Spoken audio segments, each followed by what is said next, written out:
ఇచ్చి 8 ఏళ్ళు వాడే కానీ నాకు పెన్షన్ లేదు, ఏది లేదు, ఎక్కడ లేదు. ఇక ఏ దానికి రమ్మంటే ఆ దానికి ఉరుకుతా, వస్తా పోతా వస్తా. 4,000 ఇస్తా అన్నాడు కదా. 4,000 లేవు, ఒక బుడ్డ పైస లేదు అని చెప్పాడు కానీ. 6 గ్యారెంటీలన్నీ అమలైనాయి అంటాడు తల్లి. 6 గ్యారెంటీలన్నీ అమలైనాయి అంటాడు. వచ్చినాయా మీకు? అందినాయా బతుకమ్మ చీరలు కానీ? ఏమో మొన్న మాత్రం ఇచ్చిర్రు కానీ ఆయన పోయిన సంది ఏమి ఇచ్చిర్రు ఏం కథనో కానీ మొన్న మాత్రం ఇచ్చింది ఆయన సత్యనారాయణ పెండ్లామేనేమో.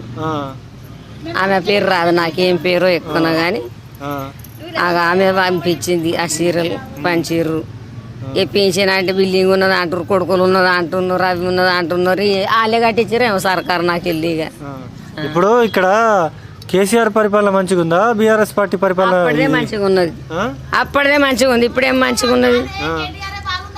కేటీఆర్ ఆయన పేరు నాకు రాదు మరి. అంతే.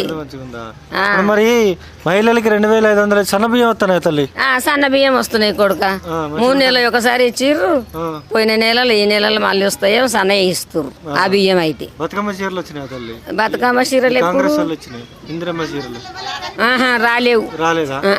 ఎట్లుంది ఈ కాంగ్రెస్ పార్టీ పరిపాలన? ఎట్లుంది?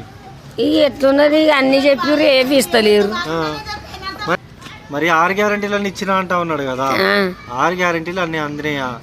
ఏవి అందలేవు కొడుక. 6 గ్యారెంటీలు ఏమి ఇచ్చిండని అందినాయి మాకు. మొన్న ఒక చీర అందింది, మొన్న ఆయన చచ్చిపోయింది, ఆయన పెండ్లాం ఇచ్చిర్రు అని అన్నారు. ఒక చీర ఏం రాదు. ఇప్పుడు ఇక్కడ ఎవరికి వెళ్తే బాగుంటుంది అనుకుంటున్నావు తల్లి? ముందుగా ఉన్నదే గెలవాలి అనుకుంటున్నాం. ఎందుకు వీళ్ళు ఏం చేయలేదు? కాంగ్రెస్ ఏం చేస్తున్నారు? ఏమన్నా చేస్తే ఏమన్నా అంటే ఆయనతో మాకు ఏపోతే ఇంటి గుల కొడతాం అని దాకా వస్తుంది అని వేసిర్రు. ఇక్కడ ఏమీ లేదు బిడ్డ.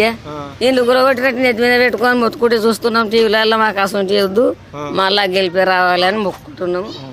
అంతే సంగతి బిడ్డ.